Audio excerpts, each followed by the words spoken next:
अगं सुनबाई, लवकर तयार हो. आज तुझ्या मामी सासूचा फोन आला होता. त्या सांगत होत्या की वृंदाचा निकाल खूप चांगला आला आहे. म्हणूनच त्यानिमित्ताने एक छोटेखानी कार्यक्रम ठेवलाय. घरच्याच लोकांना बोलवलं आहे. आज आपलं जेवणही तिथेच आहे.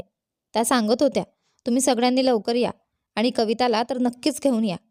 मी तयार होत आहे, तूही लवकर तयार हो. आपण थोड्याच वेळात निघू. कविता नुकतीच घरात दमलेली आणि थकलेली आली होती. तेव्हाच सासू मालतीबाई उत्साहाने म्हणाल्या. हे ऐकून कविताचा मूड खराब झाला. तिने मनात ठरवलं होतं की घरी गेल्यावर थोडा आराम करीन, पण आता सासूच्या माहेरी जावं लागणार होतं. तिला मामी सासू का बोलवत आहेत हे चांगलंच माहीत होतं. एका क्षणासाठी ती जागीच थबकली. तिला तिथे चुपचाप उभं पाहून मालतीबाईंनी पुन्हा सांगितलं, अगं सुनबाई, लवकर कर. त्यांनी लवकर बोलावलं आहे. जाऊन थोडीफार मदत करू. तुझ्या मामी सासूला घरचं जेवणच आवडतं, म्हणून त्या कुठलाही महाराज ठेवत नाहीत. आपण तर घरचेच लोक आहोत. जाऊन फक्त जेवण करून परत येणं बरोबर वाटत नाही. त्यांची सूनही म्हणाली होती की कविता वहिनींना नक्की घेऊन या, त्यामुळे थोडी मदत तरी करूच.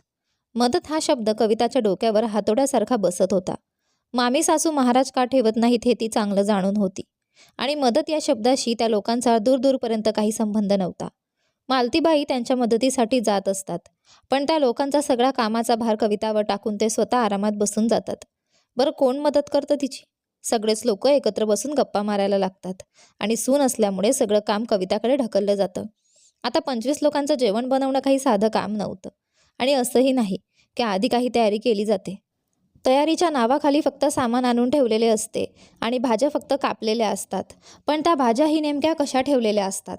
सगळ्या मावस सासू आणि मामी सासू गप्पा मारताना भाज्या साफ करत बसतात, आणि त्याच दरम्यान कविताला चहाच्या ऑर्डर दिल्या जातात. शिवाय त्या मालतीबाईंचे कौतुक करत राहतात. अगं मालती जीजी, खरंच तुम्ही खूप नशीबवान आहात. इतकी चांगली सून मिळाली आहे तुम्हाला. काहीही म्हणा, कविता सगळं घर व्यवस्थित सांभाळते. ती असली की आम्हालाही काही काळजीच नसते. आणि बघा ना, सगळ्यांना तिच्याच हातचे जेवण आवडते, म्हणून मी तर भाज्याही बनवत नाही. नाहीतर कमीत कमी भाज्या तरी करून ठेवल्या असत्या. मामी सासू आपल्या गुळगुळीत बोलण्याने कौतुक करत असतात, आणि मालतीबाई त्या कौतुकावर फुगून जातात. पण कविताला गेल्या वेळची गोष्ट आठवली. नाना सासऱ्यांचे श्राद्ध होते. मामी सासूंनी त्यांच्या नणंदांच्या आणि बहिणींच्या कुटुंबाला बोलावलं होतं. एकूण 40 लोक होते. त्या दिवशीही मालतीबाईंनी कविताला ऑफिसमधून सुट्टी घेण्यास सांगितलं, कारण श्राद्ध तर सकाळीच काढायचं होतं. पण घरच्या कामातच 11 वाजून गेले. तोपर्यंत मामी सासूंचे 3-4 वेळा फोन येऊन गेले. अगं ताई, तुम्ही कधीपर्यंत याल? आणि मालतीबाई या गोष्टीवर खुश होत्या की त्यांची भावजाई त्यांच्यावर किती प्रेम करते. यावेळी कवितालाही वाटलं, आता मामी सासूची सून आली आहे, त्यामुळे मदत तर नक्कीच मिळेल.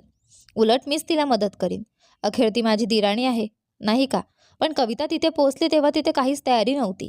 मामी सासूने थोडंसं कणकेचं पीठ मळून ठेवलेलं, मिठाई आणि भाजी बाजारातून आणून भोग लावला होता, आणि आता कविताची वाट पाहिली जात होती. मालतीबाईंनी विचारलं, तुम्ही महाराज का नाही बोलवला? तेव्हा मामी सासू म्हणाल्या, अगं सगळ्यांना कविताच्या हातचंच जेवण आवडतं, म्हणून महाराज ठेवला नाही.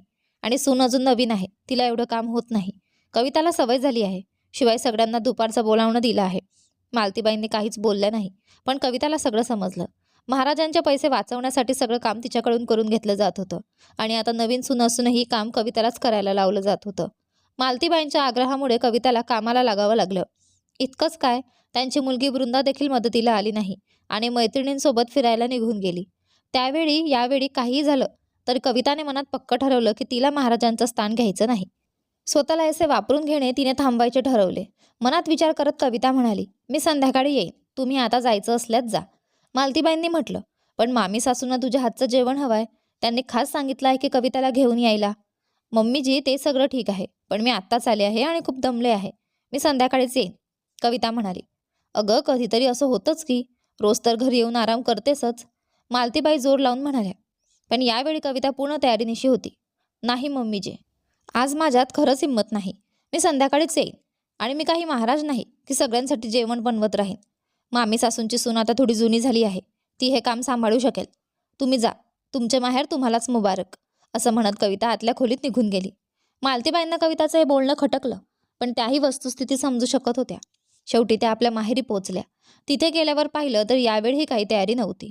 कविता त्यांच्या बरोबर नाही हे पाहून मामी सासू म्हणाल्या, अगं ताई, तुम्ही एकट्याच आलात? कविता कुठे आहे? मालतीबाईंनी उत्तर दिलं, वहिनी आज ती खूप दमली आहे, त्यामुळे ती आली नाही. ती संध्याकाळीच येईल. हे ऐकताच मामी सासूंच्या पायाखालची जमीन सरकली. इतक्या लवकर महाराज कुठून मिळणार? त्यात एवढं सामान आधीच मागवलेलं होतं.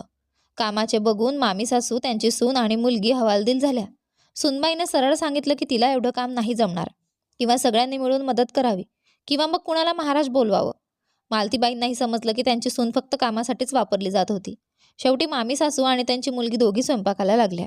मालतीबाई आणि मामी सासू भाज्या कापत होत्या, पण जेवण तयार होईपर्यंत सगळ्यांचीच हालत खराब झाली. संध्याकाळी जेव्हा कविता पोहोचली तेव्हा मामी सासू, त्यांची सून आणि मुलगी तिला नीट बोलल्या सुद्धा नाहीत. पण कविताला काहीच फरक पडला नाही. तिने शांतपणे जेवण केलं आणि निघून गेली. आता कविता नेहमीच असंच करू लागली. त्यामुळे मामी सासूंनाही कळून चुकलं की आता कविता मूर्ख बनणार नाही. हळूहळू मामी सासूंनी फक्त नणंद-नंदोईलाच बोलवायला सुरुवात केली. आता संपूर्ण कुटुंबाला बोलावणं दिले जात नव्हते, आणि बोलावणं दिलं तरी महाराज काम करत असत. कविताने जे केलं ते योग्य केलं का? तुम्हाला काय वाटतं ते कमेंट करून नक्की सांगा. कथा आवडली असेल तर व्हिडिओला लाईक करा. तुम्ही चॅनलवर नवीन असाल तर सबस्क्राईब करा आणि हो, नोटिफिकेशन बेल दाबा, जेणेकरून पुढील व्हिडिओचे अपडेट तुम्हाला सर्वात आधी मिळेल. धन्यवाद.